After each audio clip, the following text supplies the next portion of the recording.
Em primeiro lugar, eu quero cumprimentar a todos os enxadristas do Brasil. Eu sou o professor Adriano Caldeira. Estou aqui no Clube de Xadrez São Paulo, o maior e mais antigo da América Latina, que completa, nesse ano de 2009, 107 anos de existência. E fica no centro da cidade de São Paulo, uma das maiores do mundo. No meio dessa multidão toda, desse trânsito, dessa agitação, de músicos de rua, carros, tudo isso encontramos um lugar tranquilo, onde se joga e se estuda xadrez. Estou num dos salões nobres do clube, o Salão Márcio Elísio de Freitas, que leva esse nome em homenagem ao seu fundador.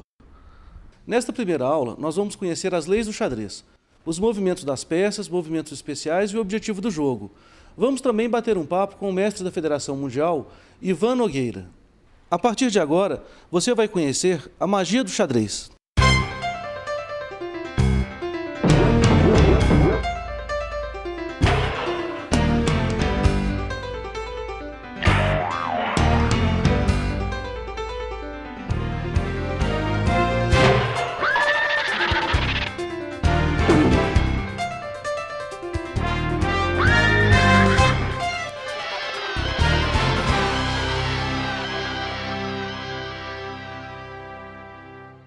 Nessa primeira aula, nós vamos começar falando sobre as leis do xadrez, as regras do jogo. Vamos começar com o campo de batalha, o tabuleiro. O tabuleiro de xadrez tem 64 casas, 32 brancas e 32 pretas, que formam 8 colunas, que são as verticais, que vão de A até H, contadas a partir do jogador de brancas, e as filas, que vão de 1 até 8. No começo de uma partida, a última casa da primeira fileira de cada jogador tem que ser branca. Cada jogador dispõe de 16 peças, que são colocadas no tabuleiro da seguinte maneira. Na segunda fileira de cada um, 8 peões. Na primeira fileira, nos cantos, vêm as torres. Ao lado das torres, os cavalos. Ao lado deles, os bispos. Até aqui, as peças são colocadas simetricamente sobre o tabuleiro. Agora vem a diferença. A dama branca fica sempre na casa branca. E a dama preta sempre numa casa preta. Os reis vêm ao lado das damas. O rei branco fica à direita do jogador, enquanto o rei preto fica à esquerda. O jogador que conduz as peças brancas sempre começa o jogo. Agora vamos aprender o movimento das peças. Vamos começar pelo rei, a peça mais importante do jogo. O rei se movimenta uma casa de cada vez e captura as peças adversárias, ocupando o lugar dessas peças do tabuleiro. O rei branco, por exemplo, nessa posição, pode capturar a torre preta, o cavalo preto ou o peão das pretas, mas também pode jogar em outras casas que estão à sua volta, como, por exemplo, nesta casa aqui, E6. O rei preto, por sua vez, poderia capturar qualquer um dos cavalos brancos ou poderia jogar na casa que está ao lado. Sempre pode jogar nas casas que estão à sua volta. A torre, uma peça muito poderosa. As peças no xadrez representam figuras do exército indiano, e a torre representa os navios utilizados naquela época. Por isso são peças rápidas, podem atravessar o tabuleiro numa única jogada. Andam pelas casas brancas e pretas ao longo das colunas e das fileiras. Neste caso, a torre branca poderia tomar 4 dos peões pretos que estão sobre o tabuleiro. Os peões da casa H5 ocupando o seu lugar, porque todas as peças do xadrez tomam ocupando o lugar da peça adversária. O peão da casa E7, o peão da casa E2 e o peão da casa B5. Ela não pode capturar o peão da casa A5, porque a torre não pula sobre as outras peças. Agora que você já sabe como andam a torre e o rei, você já pode aprender qual é o objetivo do jogo, o que é o cheque e o checkmate. Suponhamos que uma partida tenha chegado nesta posição. As brancas têm um rei e 2 torres, e as pretas um rei e uma torre. As brancas têm a vez de jogar, e jogam torre H5. Essa torre deixa o rei preto em perigo, Nós dizemos, então, que ele está em xeque. A regra do jogo o obriga a sair do xeque. Se o jogador de pretas, por exemplo, joga o seu rei na casa C4, ele sai até do xeque da torre de H5, mas ele entraria no xeque da outra torre. E essa seria uma jogada ilegal. O rei não pode ser capturado. É a única peça que não pode ser capturada. O que faríamos então? No torneio de xadrez, nós devemos chamar o árbitro. E numa partida amistosa, simplesmente informar ao nosso adversário que o seu rei continua em xeque. Ele deveria, então, voltar essa jogada, que é uma jogada ilegal, e efetuar outra de forma que seu rei saia do xeque. Por exemplo, rei C6. Aqui o rei preto não está em perigo. Agora, a torre branca que deu xeque, ela passa a vigiar simplesmente a quinta fileira, impedindo que o rei preto volte a ela. E a outra torre passa a fazer, então, o papel de atacante. É ela quem dá xeque dessa vez. Existem 3 maneiras de sairmos de um xeque.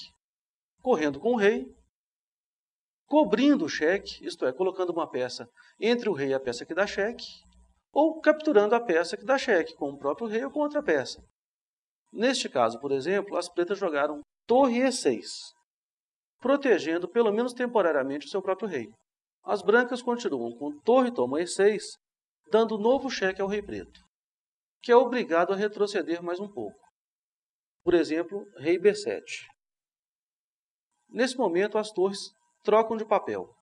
A torre atacante passa a ser guarda, e a guarda se torna a nova atacante. As brancas continuam com torre H7, xeque. O rei preto finalmente é obrigado a chegar à borda do tabuleiro, o único lugar onde ele pode levar mate com as torres. Rei B8. E as brancas seguem a partida com torre E8, xeque. Um xeque que muitos costumam dizer que tem sobrenome, que é o xeque-mate. No meio do xadrez de competição, costumamos simplesmente falar mate. O que é o mate? É um xeque que não tem saída. O rei preto, como só pode andar uma casa de cada vez, não poderia passar para a sexta fileira, por exemplo. Se ele permanecesse na oitava fileira, ele continuaria no xeque da torre que acabou de jogar. Ao passo que, se viesse para a sétima fileira, ficaria no xeque da outra torre. Então ele não tem saída. Assim a partida termina. O jogador pode ganhar uma partida quando dá o xeque-mate ou quando o outro abandona ou desiste da partida.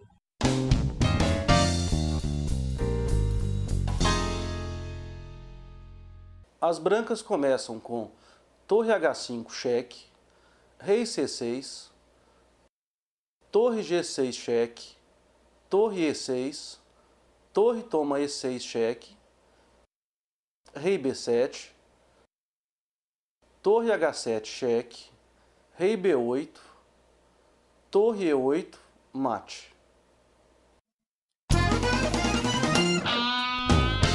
Você sabe o que é uma partida relâmpago? Numa partida relâmpago, o jogador tem 5 minutos para o jogo todo. Vamos bater agora um papo com o campeão brasileiro de xadrez relâmpago, o mestre da Federação Mundial, Ivan Nogueira. Depois de alguns anos jogando xadrez e preocupado apenas com resultados, e que meu nome aparecesse no jornal ou em algum lugar, o Ivan ganhou o torneio, eu percebi que o xadrez ele tem que, sobretudo, nos dar prazer.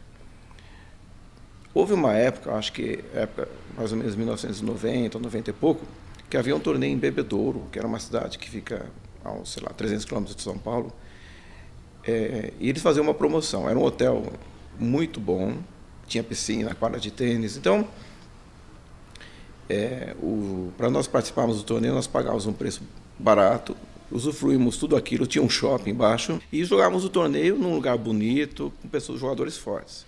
Aí eu comecei a perceber que, acho que no fundo era isso que eu queria, fazer o que eu gosto, jogar xadrez, num lugar onde eu pudesse ter a oportunidade de conhecer pessoas diferentes, um lugar onde eu pudesse estar viajando, que eu pudesse estar pagando um preço bom. Então, eu comecei a perceber que não é só o torneio em si, que é o prazer de você estar curtindo um lugar diferente, com pessoas diferentes. E se eu for mal no torneio, eu vou passear. Se eu for bem no torneio, eu maneiro nos passeios, mas aí também eu tenho uma contrapartida. Eu ganho um prêmio, eu ganho um troféu, eu tenho uma ascensão. Em que outros lugares você foi por conta do xadrez? O xadrez, de certa forma, ele foi um grito de independência na minha vida. Eu sempre fui um garoto mais trancado, preso dentro de casa. Tinha que avisar a hora que chegava, a hora que ia sair. Então eu lembro que a primeira viagem que eu fiz, que me marcou, foi para um lugar próximo. Foi para Ourinhos.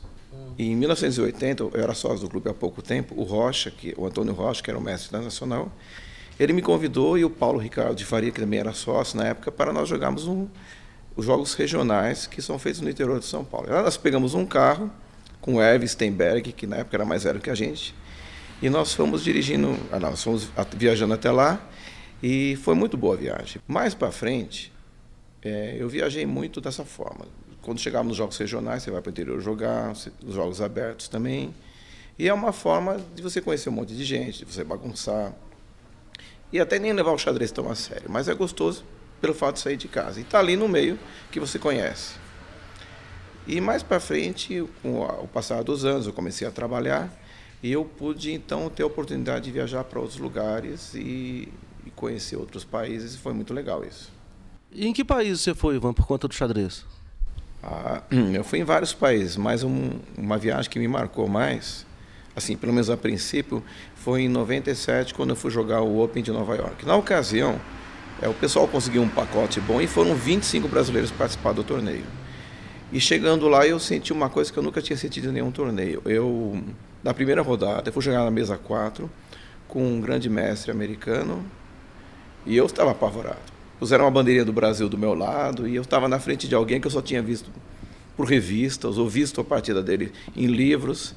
É claro que eu perdi a partida, mas foi uma experiência muito interessante, porque a gente meio que desmistifica.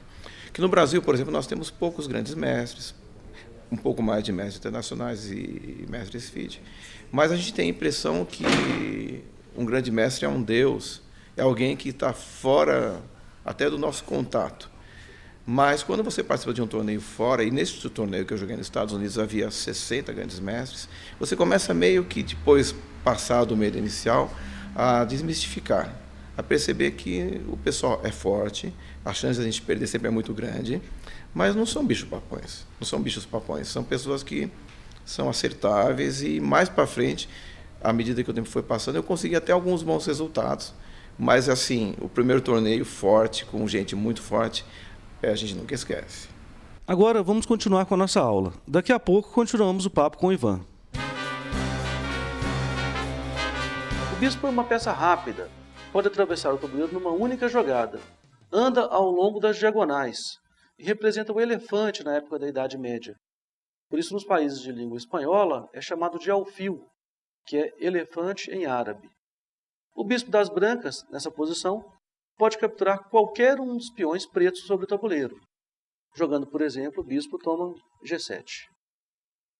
Apesar de ser uma peça tão rápida quanto a torre, o bispo tem uma desvantagem em relação a ela, porque a torre anda nas duas cores, e os bispos, cada um deles, anda numa única cor.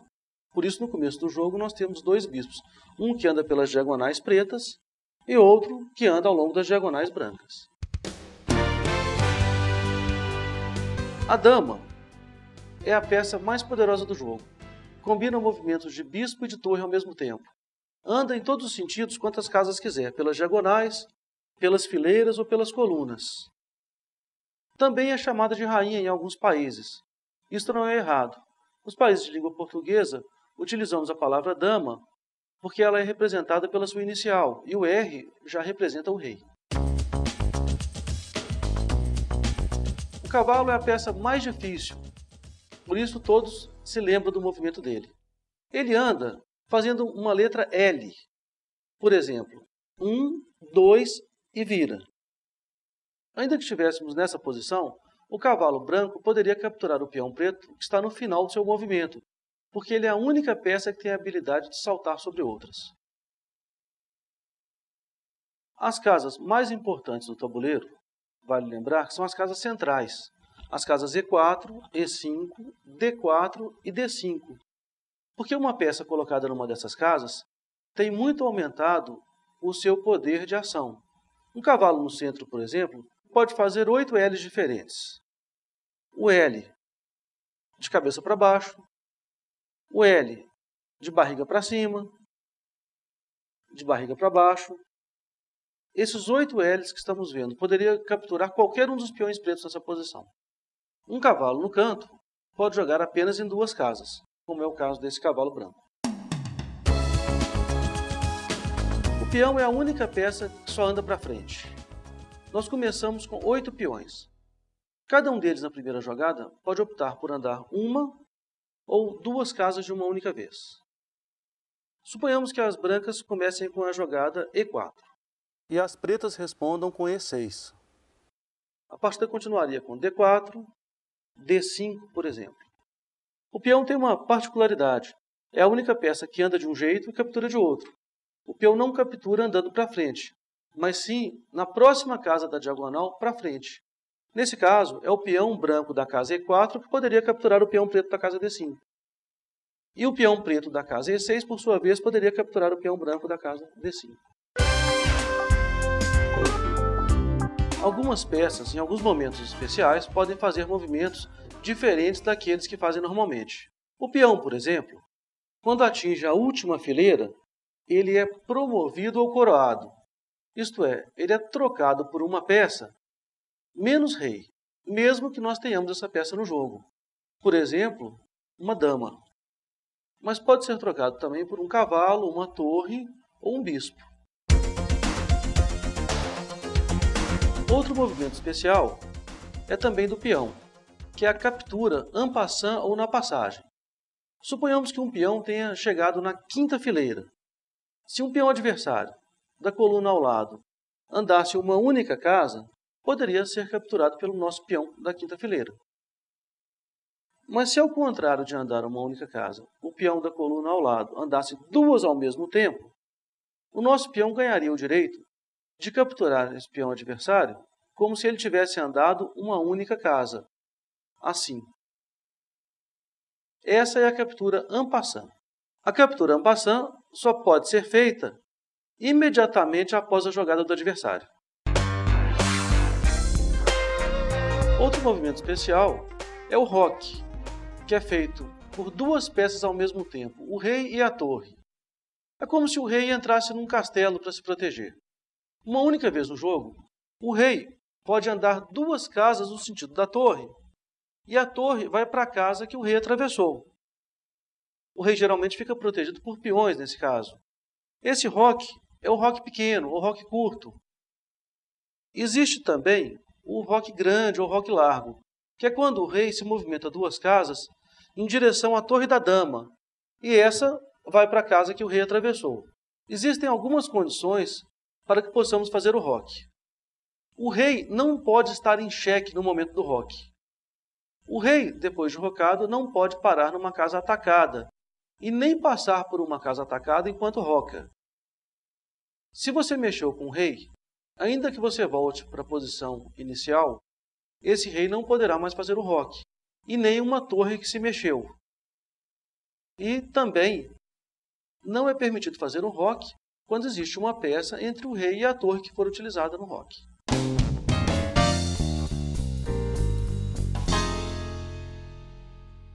Agora que nós já vimos como as peças são colocadas no tabuleiro, como se movem e os movimentos especiais, vamos fazer uma rápida recapitulação. No começo do jogo, a casa da primeira fileira do tabuleiro, da direita, tem que ser branca. Os peões vêm na frente. Nos cantos as torres, depois os cavalos, os bispos, a dama branca na casa branca e a dama preta na casa preta, os reis ao lado. O rei anda uma casa de cada vez em todos os sentidos. A torre anda ao longo das colunas e fileiras. O bispo ao longo das diagonais. A dama tem os movimentos de bispo e de torre ao mesmo tempo. O cavalo anda em L. E o peão anda para frente uma casa de cada vez, sendo que na primeira pode andar 2. Os movimentos especiais. O peão, quando chega na última fileira, é promovido ou coroado. Isto é, ele se transforma em qualquer peça que você escolher, menos rei. Quando temos um peão na 5ª fileira e um peão adversário da coluna ao lado anda 2 casas e para ao lado do nosso peão, nós podemos capturá-lo como se ele tivesse andado uma única casa. Essa é a captura na passagem, ou en passant. Quando fazemos o roque, Andamos com o nosso rei 2 casas no sentido da torre do rei, e ela vai para a casa que o rei atravessou. Esse é o roque pequeno. Ou andamos com o nosso rei 2 casas no sentido da torre da dama, e ela vai para a casa que o rei atravessou. Esse é o roque grande ou largo. E você tem alguma coisa curiosa nesses torneios, algum fato inusitado, alguma coisa diferente que aconteceu alguma vez? Olha, nesse torneio que eu joguei em Nova York, por exemplo, não só nesse, como no ano seguinte, quando eu fui jogar, aconteceu uma coisa que veio ao encontro do que eu já achava.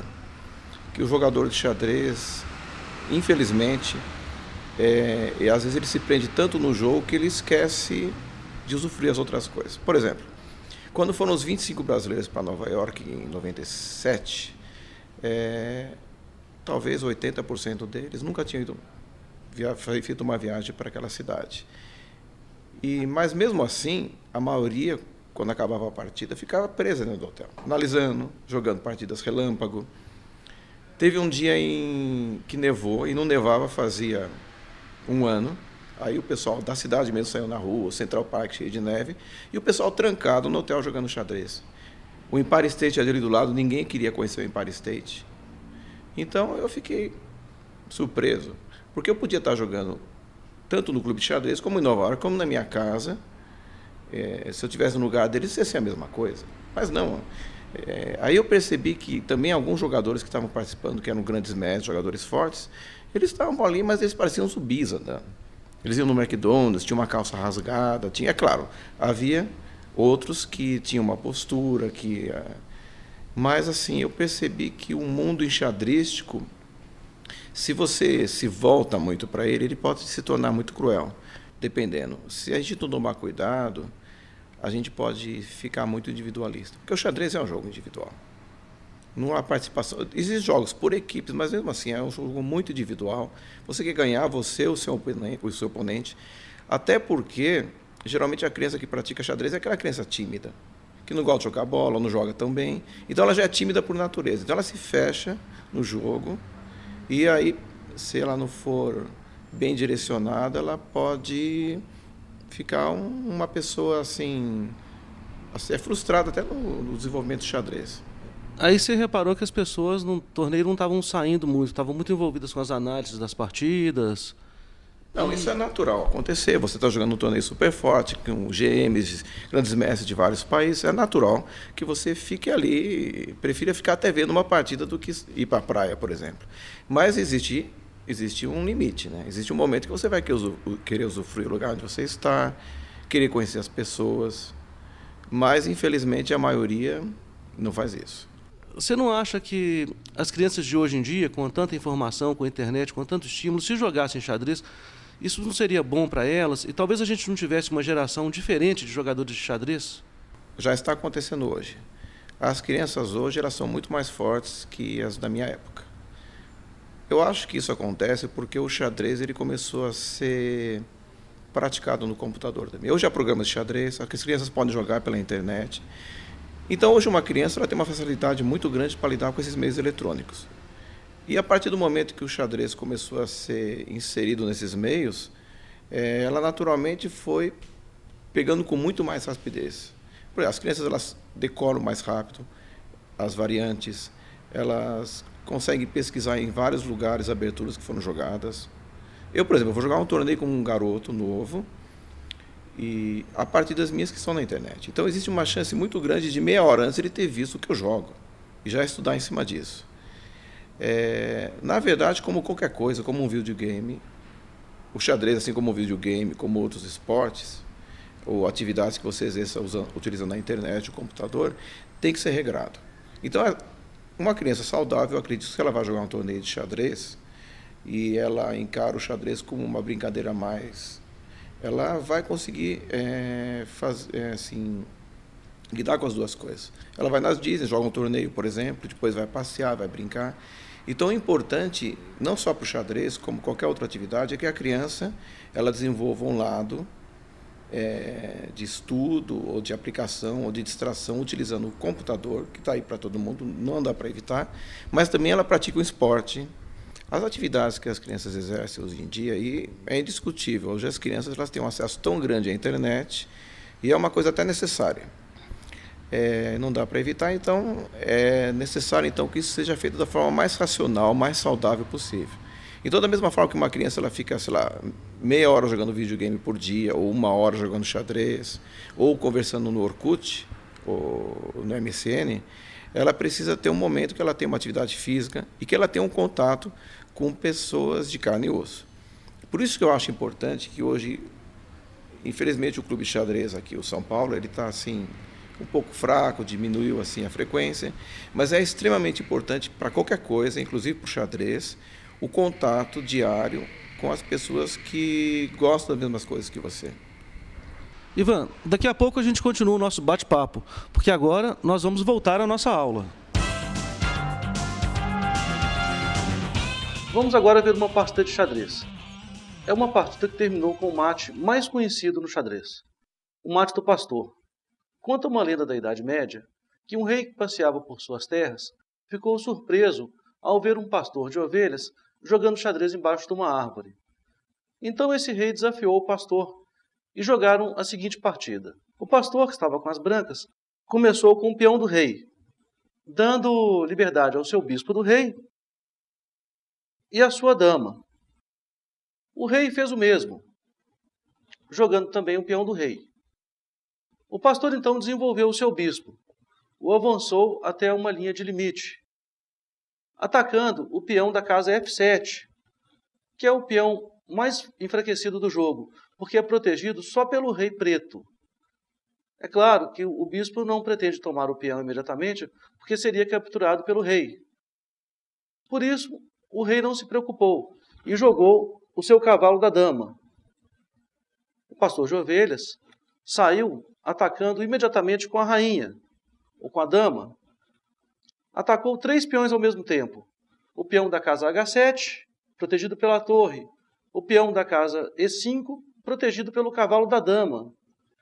E mais uma vez, o peão da casa F7. Dessa maneira, as brancas atacaram 2 vezes o peão da casa F7, que está protegido apenas pelo rei das pretas. As pretas precisariam imediatamente proteger esse peão com outra peça. Aqui, uma boa jogada seria a dama na casa E7, já que se a dama branca capturasse o peão, ela seria capturada pela dama preta, que por sua vez seria capturada pelo bispo das brancas, dando novo cheque ao rei preto, e este finalmente capturaria o bispo das brancas. As pretas não teriam mais direito ao roque, mas teriam ganhado um bispo em troca de um peão. Teriam uma posição ganhadora. Mas não foi isso que aconteceu. O rei se distraiu, não prestou atenção devida à ameaça do pastor e simplesmente, como se nada tivesse acontecendo, tirou o seu bispo do rei. As brancas aproveitaram a oportunidade e jogaram dama, toma peão da casa F7, cheque-mate. Podemos ver aqui que o rei preto não pode capturar a dama, pois ficaria em xeque do bispo das brancas. E é proibido ficar em xeque. E nem poderia jogar nas casas ao lado, como F8 ou E7, pois ficaria em xeque da dama. E assim terminou a partida, com a vitória do pastor. Esse mate é o mate do pastor.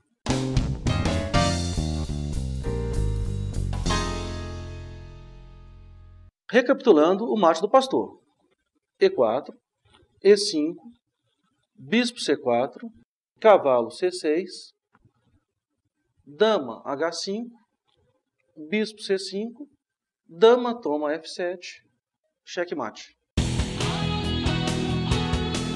Vamos agora falar sobre o empate. Nem toda partida de xadrez termina com a vitória. Muitas delas terminam empatadas. Existem vários casos de empate. O mais comum é o empate de comum acordo. Isso acontece quando, durante uma partida, um dos jogadores oferece empate ao outro e ele aceita. Outro empate muito comum é o empate por afogamento. Suponhamos que nesta posição, as brancas joguem a sua dama na casa C7. Essa dama não deu cheque ao rei preto. Agora, estando na vez das pretas, o rei, que é a única peça que elas têm, não pode jogar na casa B8 nem na casa B7 e nem na casa A7, em nenhuma casa, porque entraria em xeque. E como a regra proíbe que ele entre em xeque, ele não pode mais jogar. A partida termina aqui. E como as pretas não levaram mate, a partida termina empatada. Esse é o empate por afogamento. A diferença entre o mate e o empate por afogamento é que, no caso do mate, o rei está sob ataque e não tem para onde fugir. E no caso do empate por afogamento, o rei não tem para onde fugir, mas não está em xeque. Em algumas situações, como nesse caso, por exemplo, nenhum dos reis pode se aproximar do outro porque entraria em xeque. Por isso mesmo, nenhum dos dois poderia dar mate no outro. Por causa disso, a partida termina empatada. Esse empate é chamado de empate por falta de material. Agora vamos a um caso bem complicado. É o empate por repetição. Se uma posição acontece 3 vezes numa mesma partida, consecutivas ou não, a partida é dada como empatada. Vamos ver esse caso aqui. As brancas têm uma posição inferior, porque tem um peão a menos, e jogam seu rei na casa A1. As pretas poderiam capturar a dama branca, jogando dama toma C2. Só que se elas fizessem isso, as brancas, que já não podem mover seu único peão, porque ele está bloqueado, não poderiam também mover o seu rei para nenhuma casa, porque o seu rei entraria em xeque. Isso é proibido. Essa partida, então, já terminaria empatada por afogamento. O que acontece é que esse empate não seria interessante para as pretas, que têm um peão a mais. Por isso, elas optam por não capturar a dama branca. A dama preta também não pode, por exemplo, dar xeque ao rei branco ou fazer uma jogada qualquer, porque o rei preto ficaria em xeque da dama branca. As pretas tiram seu rei da mesma diagonal onde está sua dama para que possam jogar com sua dama mais livremente. As brancas, então, dão xeque no rei preto. As pretas têm 2 opções. Cobrir de dama, que perderiam sua dama com o peão de H4 tomando na casa G5, ou fugir com o rei para a casa H7, que é onde ele já estava. As brancas voltam sua dama, então, na posição anterior. Essa posição acontece agora pela segunda vez na partida. Suponhamos que as pretas mexam de novo seu rei para a mesma casa. E a dama, então, dê outro xeque na casa D2. E o rei preto volte à casa H7. Quando as brancas jogam mais uma vez a sua dama na casa C2, a mesma posição acontece pela terceira vez. Neste caso, o jogador que tem as peças brancas poderia solicitar ao árbitro de um torneio o empate por repetição, desde que fizesse isso antes de sua última jogada. Por fim, uma partida termina empatada quando 2 jogadores, depois de 50 jogadas, não capturam nenhuma peça do adversário e nem fazem nenhum movimento de peão. Como é o perfil de um sócio de um clube de xadrez, especialmente desse clube, que é o maior clube da América Latina? É fácil para uma pessoa que fica sócio se enturmar?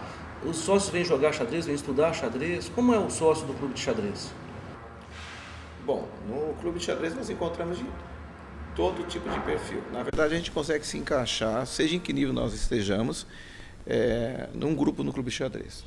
Tem os senhores de idade que jogam entre eles, tem aqueles que não jogam tão bem e que pegam adversários que também não jogam tão bem, então fica uma coisa mais ou menos equilibrada. Tem os garotos que estão em evolução, tem os mestres. Então, na verdade, se um jogador hoje chegar no clube, este clube ou outro clube qualquer, ele vai encontrar o espaço dele. Que há jogadores que estão começando, há jogadores que estão mais adiantados.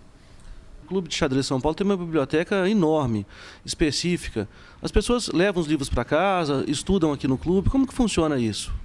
Olha, a biblioteca aqui do clube é muito bonita, é grande, tem uma variedade muito grande de livros, mas o pessoal não estuda. Quando eu entrei no clube, existia a possibilidade de levar para casa, depois se devolvia, mas mesmo assim eram pouquíssimos os jogadores que estudam. Na verdade, o jogador de clube, o clube, na verdade, ele não é um lugar assim que convida, pelo menos para mim, você abrir um livro e ficar estudando. O clube parece que você está vendo gente, você quer estudar, você não quer estudar, você quer jogar com as pessoas, você quer assistir as partidas. Para mim, pelo menos, estudar tem que ser num lugar. Eu em casa, eu não tenho ninguém para jogar uma partida, então eu fico estudando. Mas a biblioteca está aí, mas ela nunca foi efetivamente muito usada, apesar de ser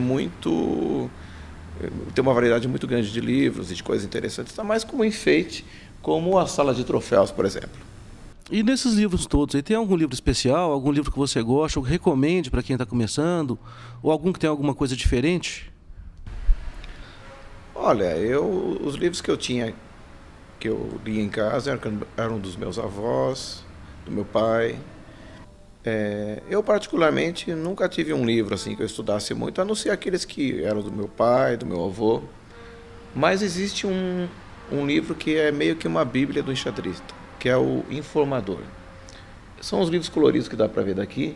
Eles são, na verdade, uma compilação das partidas jogadas durante o ano nos torneios mais fortes do mundo. Então eles pegam aqueles torneios mais fortes, as partidas melhores, eles analisam e colocam num livro que tem o formato todo próprio. Esse livro me parece que era editado na Iugoslávia, hoje eu acho que é na Hungria, mas todo enxadrista tinha esse livro, assim, aquele que queria estudar, que queria saber aqui o que estava sendo jogado por último. Ele comprava o Informador e surpreendia o outro que jogava um negócio que o outro não conhecia ainda. Mas na época que eu entrei no clube eu nem via, que eu achava muito complicado. Eu via as partidas dos grandes mestres, via um lance lá, eu não entendia. Então eu sempre fui favorável a quando você começa a jogar, você pega os livros mais fáceis. É a mesma coisa que você vai estudar violino, você pede Stradivarius para o seu pai. Ou você vai começar a jogar ping-pong, você pede uma raquete em Itaco, uma butterfly. Então não tem necessidade, você tem que começar com o básico. E depois que aprender o básico, você parte para uma coisa que você conheça realmente. Ivan, tem uma coisa que eu sempre quis te perguntar, e as pessoas eu acho que também têm essa curiosidade. Você foi campeão brasileiro de xadrez relâmpago. Qual é o segredo para jogar bem e rápido? Bom, o que eu tento fazer é treinar bastante. Porque, como eu disse anteriormente, eu acho que uma das coisas que fez com que o meu jogo rápido, não digo pensado, o jogo rápido, ele começasse a render bons frutos, e hoje ainda renda, é que eu, durante muito tempo, eu passei com a molecada, como eu na época, jogando partidas assim, sem objetivo, só para brincar, para fazer bagunça.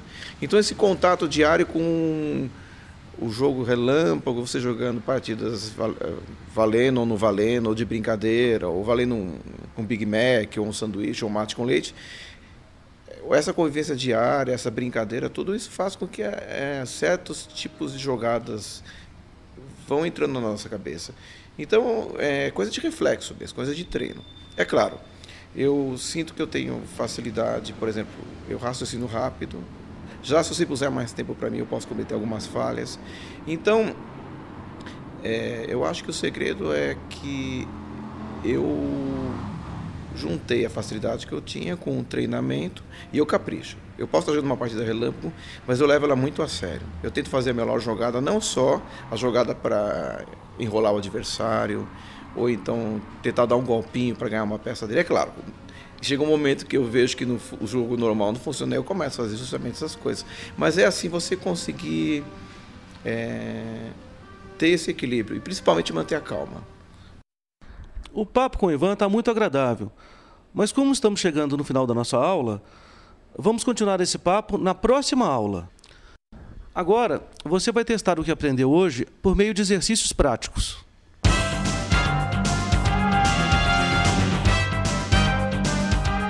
Nesta primeira posição, a torre branca ataca o rei preto. Você deve decidir se o rei preto pode ou não capturá-la. Mais uma vez a torre branca é quem ataca. O rei preto pode capturá-la?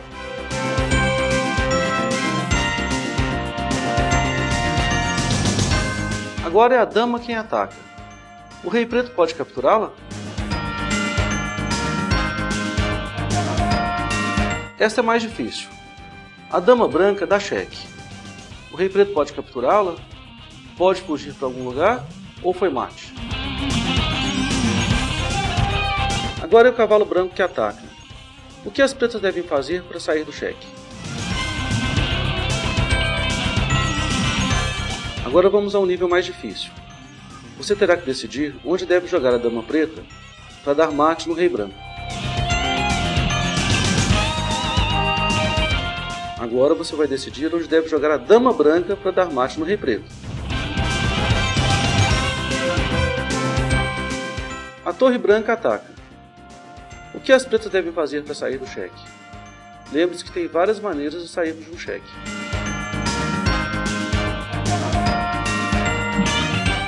O cavalo ataca. O que o rei preto deve fazer?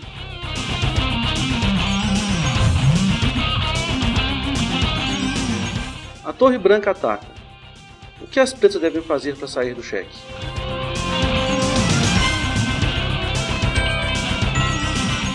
Esse é difícil.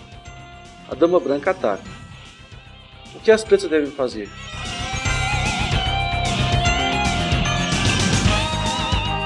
Mais uma vez, você deve descobrir qual é a jogada das pretas para saírem do cheque.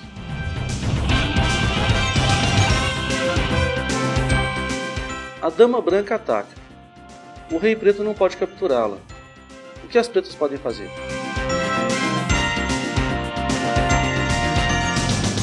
Qual a jogada que as pretas devem fazer para darem mate no rei branco?